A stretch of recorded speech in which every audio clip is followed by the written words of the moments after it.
Hi friends, మీరు చూస్తున్నారు Telugu schemes YouTube channel. Friends, ఈరోజు మన వీడియోలో టాపిక్ ఏంటిది అంటే తెలంగాణ రాష్ట్ర ప్రభుత్వం అయితే రైతులకి గొప్ప శుభవార్తని తెలియజేయడం అనేది జరిగింది. అయితే ఆ యొక్క శుభవార్త ఏంటిది, దానికి సంబంధించినటువంటి వివరాలని మనం ఈ వీడియోలో తెలుసుకుందాము. ఎవరైతే ఛానల్ని సబ్స్క్రైబ్ చేసుకోలేదో ఛానల్ని సబ్స్క్రైబ్ చేసుకోండి. పక్కన బెల్ ఐకాన్ ఉంటుంది, దాన్ని ట్యాప్ చేసి ఆల్ అనే బటన్ సెలెక్ట్ చేసుకోండి. అదేవిధంగా వీడియోకి లైక్ ఇవ్వండి. లైక్ ఇచ్చిన తర్వాత హైప్ అనే ఆప్షన్ వస్తుంది, హైప్ పాయింట్స్ కూడా ఇవ్వండి. అయితే ఫ్రెండ్స్, ఈరోజు మన వీడియోలో టాపిక్ ఏంటిదంటే రైతులకి రైతు భరోసా ఇస్తాము అని అయితే మన రాష్ట్ర ప్రభుత్వం అయితే తెలియజేయడం జరిగింది. అయితే ఆ రైతు బంధు అనేది మనకి జనవరిలో రావాలి. అదేవిధంగా ఇంకా రైతు బంధు ఎందుకు జనవరిలో ఇవ్వలేదు అంటే మనకి ఫిబ్రవరి 11 తారీఖున మున్సిపల్ ఎలక్షన్స్ అయితే పెట్టడం అనేది జరిగింది. అయితే ఫిబ్రవరి 11 నుండి 13వ తారీఖు దాకా మనకి ఎలక్షన్ హడావిడే ఉంటుంది. కాబట్టి ఈ రైతు భరోసా పైసలను అయితే మన రాష్ట్ర ప్రభుత్వం ఆపడం అనేది అయితే జరిగింది. ఈ మున్సిపల్ ఎలక్షన్స్ ఏవైతే ఉంటాయో 13 తారీఖు తర్వాత రైతు భరోసా డబ్బులు అనేవి రైతుల అకౌంట్లో అయితే జమ కావడం అనేది అయితే జరుగుతుంది. అయితే ఈ రైతు భరోసా డబ్బులు అందరికీ రావు, కొందరికే వస్తాయి.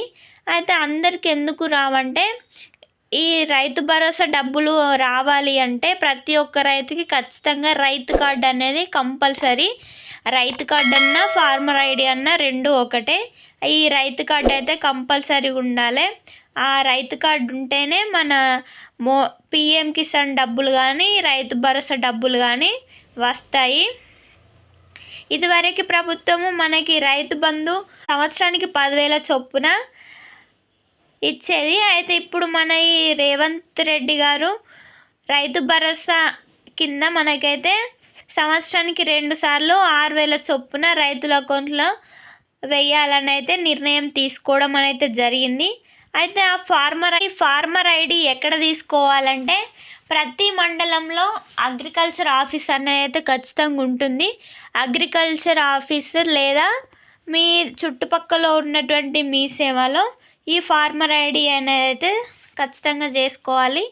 అయితే దానికి సంబంధించినటువంటి డాక్యుమెంట్స్ ఏమేమి కావాలి అంటే ఆధార్ కార్డు, తెల్ల రేషన్ కార్డు, ఇంకా పట్టా, పాస్బుక్, ఖచ్చితంగా మొబైల్ నెంబరు, ఇంకా ఆధార్ కార్డుకి మొబైల్ నెంబర్ అనేది లింక్ అయి ఉండాలి. ఇవి డాక్యుమెంట్స్ తీసుకొని కనుక మీరు ఏఈఓ ఆఫీసు లేదా మీ సేవకి వెళ్ళినట్లయితే మీకు రైతు కార్డు అనేది చేసి ఇవ్వడం అనేది జరుగుతుంది.